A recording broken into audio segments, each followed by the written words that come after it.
Sir ಈಗ 40-50 ಸಾವಿರ ಸಂಬಳ ಇರೋರು ಕೋಟಿ ಮಾಡ್ಬೋದು ಅಂತ ಹೇಳ್ತೀರಾ? ಖಂಡಿತ ಮಾಡ್ಬೋದು. C, wealth creation is a process, is a marathon. ಅದು 100 ಮೀಟರ್ ಓಟ ಅಲ್ಲ. ಈ ನೋಡಿ, ಈ ಸಂಪತ್ತು ಸೃಷ್ಟಿ ಅನ್ನೋದು 100 ಮೀಟರ್ ಓಟ ಅಲ್ಲ, ಅದು ಮ್ಯಾರಥಾನ್. ನಿರಂತರವಾಗಿ ಯಾರು ಹೂಡಿಕೆ ಮಾಡ್ತಾ ಹೋಗ್ತಾರೆ ಅವರು ಮಾತ್ರ ಹೂಡಿಕೆಯಲ್ಲಿ ಸಂಪತ್ತಿನ ಗುರಿಯನ್ನು ಮುಟ್ತಾರೆ. ಈಗ ನೋಡಿ, ನಾನು ಆಗ್ಲೇ ಹೇಳ್ತಿದ್ದೆ ನೋಡಿ, ನಾವು ಸೋಮಾರಿಯಾಗಿ ಕೂತ್ಕೊಂಡ್ರೆ, ವೀಕೆಂಡ್ ರೆಸ್ಟ್ ಅಂತ ತಗೊಂಡ್ರೆ ನಾವು ರೆಸ್ಟ್ ಆಗ್ಬಿಡ್ತೀವಿ, ತುಕ್ ಹಿಡಿದೋಗ್ತೀವಿ.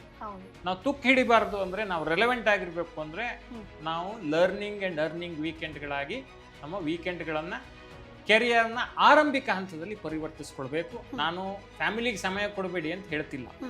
ನೀವು ದುಡಿಬೇಕಾದ, ಈಗ ಬೆಂಗಳೂರಂತ ನಗರದಲ್ಲಿ ಇದ್ಕೊಂಡು ನನಗೆ ದುಡ್ಡು ಸಾಕಾಗ್ತಿಲ್ಲ ಅಂತ ಕೊರಗಿದ್ರೆ ಪರಿಹಾರ ಸಿಗಲ್ಲ. ನೀವು ಒಂದು ಹೆಜ್ಜೆ ಮುಂದೆ ಹೋಗಿ ಕಷ್ಟಪಡದೇ ಇದ್ರೆ, ನೀವು ಆದಾಯದ ಮಾರ್ಗಗಳನ್ನ ಕಂಡುಕೊಳ್ಳದೆ ಇದ್ರೆ, ನೀವು ಒಂದು ದುಡ್ಡಿಂದನೇ ಎಲ್ಲದಕ್ಕೂ ಪರಿಹಾರ ಸಿಗಲ್ಲ. ಆದ್ರೆ ದುಡ್ಡಿನ ಒಂದು ಬೇಸ್ ಇದ್ರೆ ನಿಮಗೆ ಒಂದಿಷ್ಟು ಹೆಡ್ಡೇಕ್ಗಳು ಕಡಿಮೆ ಆಗ್ತವೆ, ಒಂದಿಷ್ಟು ಮಾನಸಿಕ ನೆಮ್ಮದಿ ಸಿಗುತ್ತೆ. Boss Vala, B the boss.